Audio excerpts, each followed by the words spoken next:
It started with a phone call at 2:17 a.m. I'd been asleep in that half-conscious way you fall into when you're waiting for something to happen. Though I hadn't known what I was waiting for until the screen lit up. No name, just a number I didn't recognize. My thumb hovered for a second, then tapped. Silence, and then a woman's voice, low and fast, barely more than a breath. She's still alive. Click. No explanation. No second ring.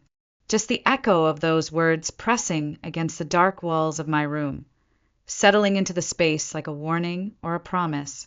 I sat there for minutes after, staring at the phone. I didn't call back. I didn't sleep. The morning came too brightly for what followed. April sunlight filtered through the curtains like it didn't know what day it was. My birthday, 18. I didn't expect celebration. Not in this house. But what I didn't expect was the smell of something sweet drifting up from the kitchen. Vanilla. Cake. My mother never baked. Not even on holidays. The last time I saw her crack an egg, I was 8 and she immediately dropped it, muttering about the mess. So when I walked down and saw her at the counter with frosting on her sleeve, I paused. She didn't look up. She didn't say happy birthday. Just kept her hands busy, like this wasn't happening, like I wasn't there. I sat at the table. My father walked in 5 minutes later, still in his undershirt, holding a manila envelope. His eyes didn't meet mine. Sit down, he said. I was already sitting. He placed the envelope on the table, but didn't open it. My mother finally turned, wiped her hands on a towel, and sat too across from me. Her mouth was tight. Her eyes focused on the wall behind me. The silence stretched. Then it came. You were adopted, she said flatly. No pause. No preamble. No emotion. My heartbeat slowed, like time itself had fractured. The words didn't feel real. What? My father nodded, not even blinking. We took you in when you were 2. Your biological mother couldn't care for you. We did what we could. What they could. Like I was a burden. A charity project. I didn't say anything. My brain scrambled for meaning, for context. But it didn't stop there. We think it's time you found your own way now, my mother added, her voice smooth like the frosting on the cake. You're old enough. Then he reached under the table and slid a black duffel bag across the floor, toward me. It bumped my shoe. There's some money in there. And clothes. We've arranged for you to stay at Shelter 42 until you figure things out. I looked down at the bag. The zipper was half open. A sweatshirt poked through. The one I wore when I broke my wrist in 8th grade. I hadn't seen it in years. They were kicking me out. On my 18th birthday. I didn't cry. I didn't scream. I just stood up slowly, picked up the bag, and said, "Thank you." Neither of them looked at me.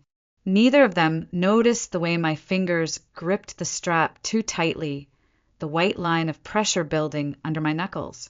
They didn't see the flicker in my eyes, sharp and steady, because what they didn't know, what they couldn't have imagined, was that 3 weeks ago I found something. It had been buried in the hallway cabinet behind a stack of tax folders. A yellowed envelope addressed to a DR, Evelyn Cross. Inside was a birth certificate, mine. Her name listed under mother. No father, no adoption record. Just 2 names, hers and mine, and a date. I'd already started digging.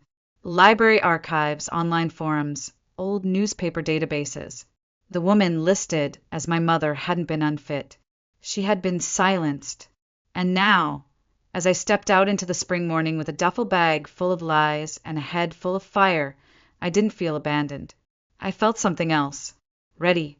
Shelter 42 smelled like bleach and old metal. The kind of place you ended up when every other door had closed. The bed was thin, the walls yellowing under fluorescent light, and the woman at the desk didn't ask for my last name. Just took the money, handed me a key, and pointed down a hallway that echoed every footstep. I didn't unpack. I didn't even take off my shoes. I sat on the edge of the mattress with the envelope in my lap and stared at the name typed across the certificate inside. DR. Evelyn Cross. It felt foreign and familiar all at once. like a song I'd heard in a dream. The next morning, I left before sunrise. My breath fogged in the air. My stomach was tight with hunger, but I hadn't eaten. Not because I was fasting or punishing myself, but because I couldn't afford to. The few crumpled bills in my pocket wouldn't stretch far. I walked for an hour to the Larchmont Public Library, a fading brick building tucked between two parking lots. The librarian didn't look up when I entered, and I was grateful for that. The archives were hidden in the basement, where the air smelled of dust and forgotten things. I took the microfilm reader in the corner and loaded the reel I'd hidden in my locker a week ago. Evelyn Cross. I typed her name again, and again, until the articles blurred together. Then I found it. A headline from 2005. Local psychiatrist institutionalized after ethics complaint backfires. Below it, a photo. A woman with dark hair pulled into a knot, her eyes fierce even as two men led her away in handcuffs. Not fear, defiance. The article painted her as unstable, accused her of making false claims against a respected physician, Dr. Malcolm Steele, alleging unethical experimentation on female patients at a private recovery clinic. Steele denied it, naturally, and a month later, Evelyn was deemed mentally unfit and transferred to Ashbrook Institute for psychiatric evaluation. No charges filed against Steele. No investigation. Just silence. But the name, Malcolm Steele, it scraped something raw inside me. I'd heard it before. I just didn't know where. Back at the hostel that night, I opened my duffel bag and pulled out the only other thing I'd taken from the house, a bundle of letters I'd found in my father's study, all marked with the same embossed logo, the Steele Foundation for Women. I remembered asking him once when I was 12 what the foundation did. He said it supported women's wellness initiatives. I asked if it was like therapy. He just smiled. It's more than that. Now I understood. I looked back at the letters, the envelopes, the signatures. Gerald Whitmore, my adoptive father. His name was on donation receipts, board memos.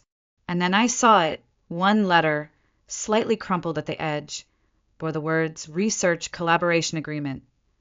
My hands started to shake, not from fear, from clarity. Gerald wasn't just a donor. He was involved, deeply. I wrote it down in the notebook I kept hidden beneath my mattress. Evelyn Cross, whistleblower. Malcolm Steele, predator in a lab coat. Gerald Whitmore, facilitator, maybe worse. The lines between them were tangled, but the message was clear. This wasn't about abandonment. This was containment. They hadn't just kicked me out because I turned 18. They'd done it because I was getting too close. That night, as I curled under the hostel blanket that barely reached my ankles, I couldn't sleep. Every creak in the hallway felt like a footstep. Every passing shadow felt like a warning. I kept the envelope clutched to my chest like a lifeline. And when I finally did fall asleep, it was only to wake up 2 hours later to the sound of something sliding under my door. A piece of paper. No envelope. No signature. Just one sentence typed in all caps. Stop digging, or you'll end up like Maya. The note stayed in my pocket for 3 days before I could even look at it without my chest tightening. Maya. Just a name. But didn't feel like a warning. It felt like a threat dressed up as a ghost. I searched for her everywhere. Forums, student bulletins, archived newspapers. One article, buried behind a paywall, mentioned a Maya Whitfield, journalism major, last seen leaving Hullowmere Sanctuary in 2019. There was no follow-up, just a single quote from her roommate. She thought she was being watched. I didn't know if Maya had made it out, but I knew where she went, and that meant I had to go too. The next morning, I packed my notebook, the envelope, and the last $10 I had. The bus to Greyhaven, a town 3 hours north, left at 10:40 a.m. I bought a ticket with a 5 and a handful of coins scraped from the bottom of vending machines. I didn't say goodbye to anyone. No one would have noticed if I did. The ride was quiet. Towns passed like fading photos. frost still clinging to rooftops even though it was already April. The driver didn't speak, and I was grateful. I spent the ride staring at the hills in the distance, wondering what kind of place buried someone like Evelyn Cross. Hollowmere Sanctuary sat at the top of a winding road, hidden behind trees that looked like they'd forgotten how to bloom. The building was old, stone and shadow, with a gate that creaked as the bus pulled away. It didn't look like a hospital. It looked like something people built to forget the world, and then forgot it too.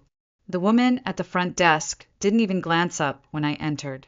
Her glasses slid down her nose. Her voice was paper-thin. "I'm here to visit a patient," I said, steadying my voice. "Name?" "Evelyn Cross." She blinked. "Relation?" I hesitated. "I'm her daughter." Her eyes finally met mine. For a long second, she just stared. Then, slowly, she picked up the phone, murmured something I couldn't hear, and nodded toward the hallway. "Second door on the left. Keep it brief." The corridor was cold. My footsteps echoed like they didn't belong there. I pushed open the door. She was sitting by the window, thin and still, her hands folded neatly in her lap. Her hair was streaked with gray, pulled back. She didn't turn when I entered, just stared at the trees outside like she was waiting for something. "Evelyn." My voice cracked. She turned. Slowly, her eyes found mine, and for a second, just one, I saw something flicker behind them. Recognition. Pain. Maybe both. "I'm Lena," I said, stepping closer. "You had a daughter.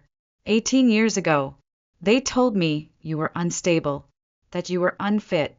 But I found the articles. I know what you tried to do. I know what they did to you." She exhaled, a small broken sound, and something in her posture shifted. Her fingers curled into her palms. Her shoulders lifted, then dropped again. "They still watch me," she whispered. "They think I don't remember, but I do." My heart thudded. "Who's they?" I asked. "Is it the Steele Foundation? Is it Gerald Whitmore?" At that name, her expression fractured.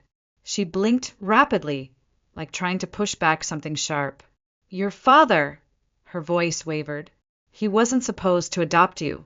He wasn't even cleared, but he pulled strings, got your file sealed. I tried to stop it, but by then I was too loud, too dangerous." I sat in the chair beside her, trying to steady the tremble in my hands. "What were they doing, Evelyn? What did Malcolm Steele do to those women?" Her eyes didn't leave the window, but her lips moved. "Experimental therapy, isolation, memory suppression trials. They said it was for PTSD, but it wasn't. They tested drugs, behavior programs, on women no one would miss. Addicts, runaways, wives that got in the way. And you?" I documented everything. I was young. I believed ethics mattered. Her voice cracked. "I sent the report to the state board. A week later, I was here." I reached into my bag and pulled out the envelope, placed it on her lap. "You don't have to wonder anymore." She touched the paper like it might vanish. Then she looked at me, really looked at me, and I saw the truth settle in her bones. Not hope, not even sadness. Resolve. "You shouldn't be here," she whispered. "If they know you found me, I don't care," I said. "You're not crazy. You never were. And I'm going to prove it." That's when the footsteps came. Slow, deliberate, echoing down the hallway like the beginning of a countdown. Evelyn stiffened. Her whole body went rigid. Her eyes moved to the ceiling corners, watching nothing, but knowing where cameras used to be. The door opened. A nurse entered. Thin smile. Cold eyes. "I'm sorry. Visiting hours are over." I stood, but before I could turn, she leaned in just enough for her breath to brush my ear. "You're not the first to come asking about her," she murmured, "but the last girl didn't come back." Then the door closed, and the silence returned. The cold slapped me the moment I stepped out of Hollowmere. My breath fogged the air as if the building had exhaled me like something unwanted. I didn't walk to the bus stop right away. I found a bench beneath a dead oak tree and stared back up at the sanctuary, half hidden behind moss and frost. My hands trembled, not just from the chill, but from the things Evelyn had said, the things she hadn't. My mother wasn't a patient. She was a prisoner, and I had no idea how long she had left.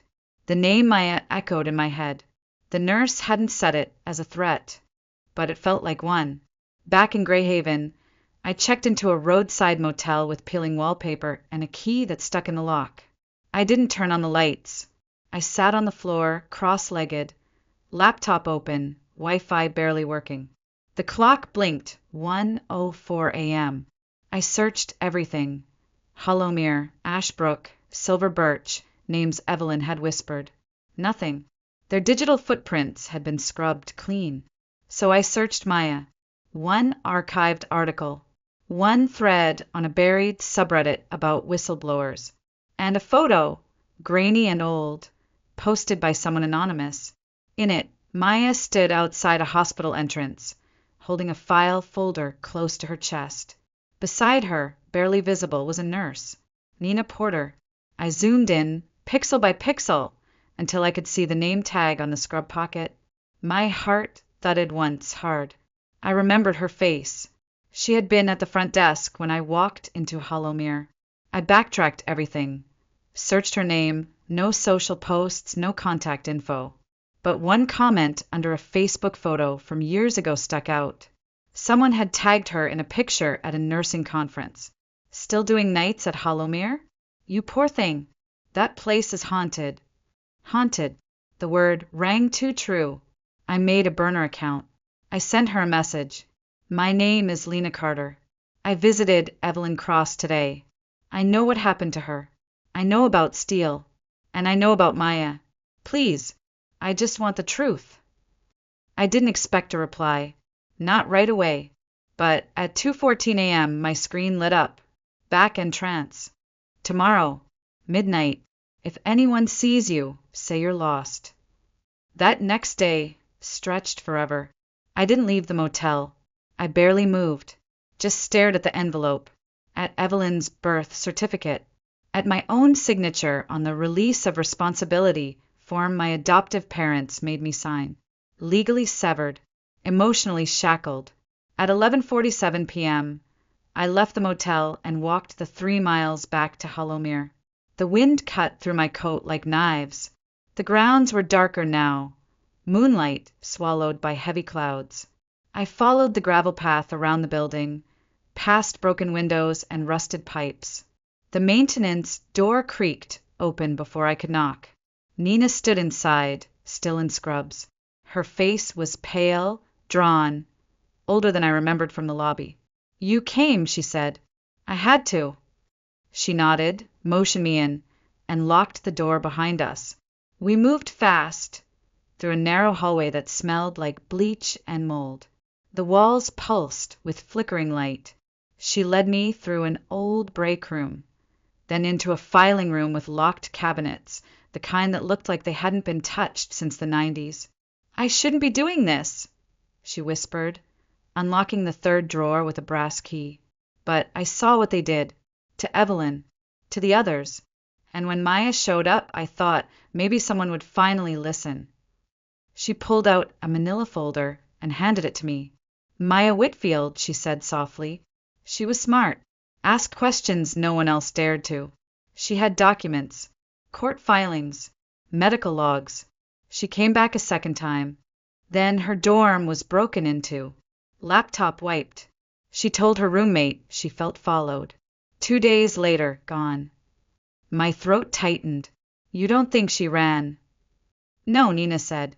She was scared, but she wasn't a coward. I opened the folder. Inside were copies of Evelyn's treatment notes. Pages and pages stamped in red, paranoid, unfit, delusional. But the notes didn't sound like madness. They sounded like someone who was documenting facts. Then a final page, handwritten, dated the day before her arrest. Unauthorized drug trials. Memory alteration through chemical suppression. Administered under directive of Dr. Malcolm Steele. I looked up. Why hasn't this come out? Nina shook her head. The Steele Foundation funds hospitals, clinics, even election campaigns. If you try to go through the system, you disappear. I'm not going to the system, I said, folding the page and slipping it into my jacket. I'm going to burn it down from the outside. She stared at me for a long second, then reached into her bag and handed me a small USB drive. Internal memos, scan logs, copies of Evelyn's original report. If you're serious, you'll need this. I am. Then don't come back here. I stepped out into the night, the door closing behind me like the final note of a symphony only I had heard. I wasn't just a girl looking for answers anymore. I was the threat they never saw coming. I didn't go back to the motel. I couldn't risk it. I didn't go anywhere with my name on it. Instead, I found a booth in a 24-hour diner 2 towns away and ordered a coffee I couldn't afford. The cup sat untouched, steam curling like smoke from a fuse. In my palm, the USB felt heavier than it should, like it was humming with the weight of every woman they tried to erase. I had no laptop, just my phone. I couldn't risk plugging the drive into anything traceable.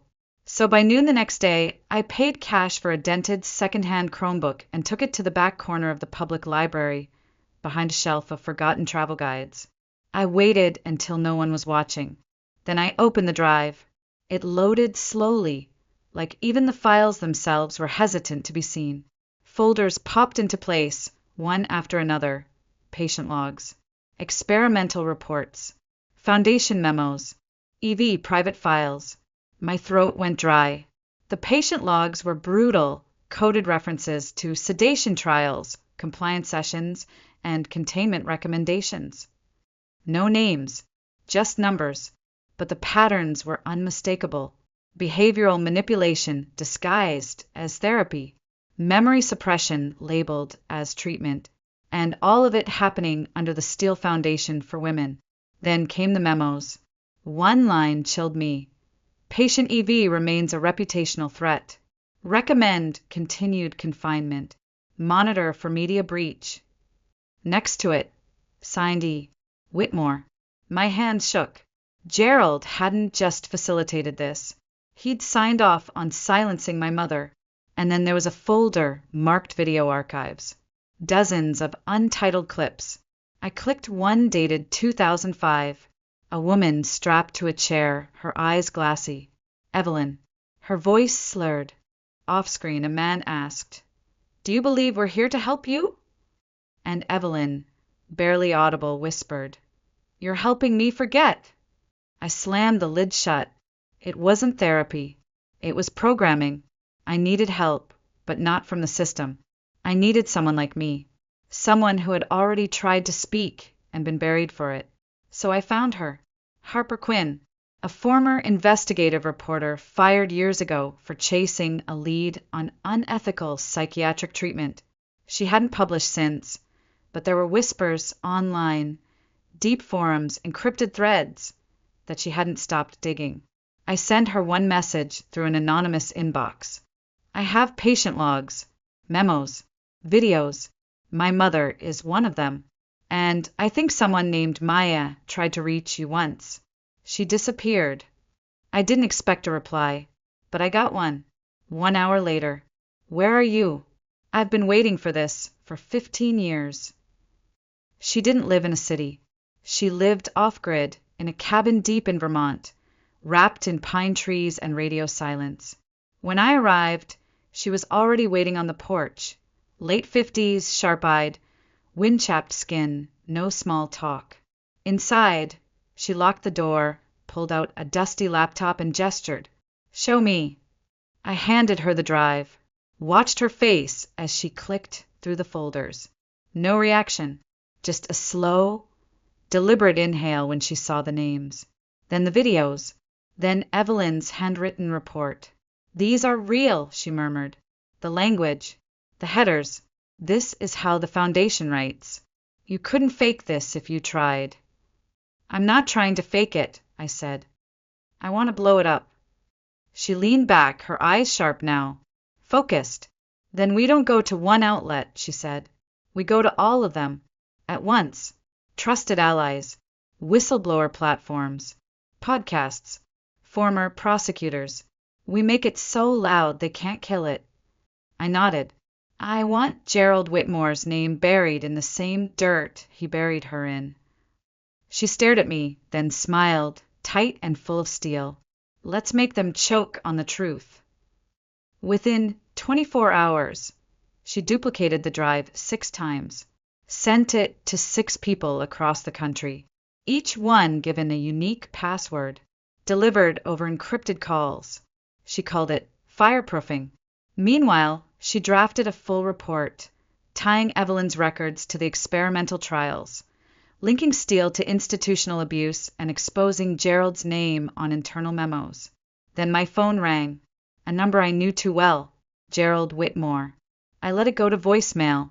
Lena, I know what you're doing. I think we need to talk. You owe me that much. I didn't owe him anything, but I still said yes, because this time he wouldn't be the one writing the script. We met in a place where no one whispered. An old train station, half abandoned, half forgotten, its bones rusted with time, but still open to the public. Harper had chosen it. Open space, public cameras, too many witnesses for anything to go wrong. But I still kept my distance. I sat on a bench facing the exit. My bag rested beside me, the flash drive's twin already mailed. My phone recording, tucked deep in my coat pocket. He arrived late. Of course he did. Gerald wore the same beige wool coat he always wore when he was pretending to be harmless. Fatherly, reliable, a man with polished shoes and perfectly timed smiles. But I wasn't that little girl anymore, and he wasn't my father. You've grown into a clever girl, he said as he sat down beside me. Don't, I said, voice flat. Don't pretend you raised me out of love. His jaw twitched, just barely. You think this was simple? You think I wanted this? No, I said. I think you wanted control. He looked away for a moment, like he was deciding which mask to wear next. When he turned back, his voice was softer, more deliberate. Everything you found, it's dangerous. Not just for me. For you. For Evelyn. You release it, and people will get hurt. I looked him in the eye. They already have. He leaned closer. Lena, listen to me. No, I said. You listen. You took me to cover up your crimes. You helped lock up a woman who tried to protect patients. You built a foundation on lies. And now you want me to protect your legacy.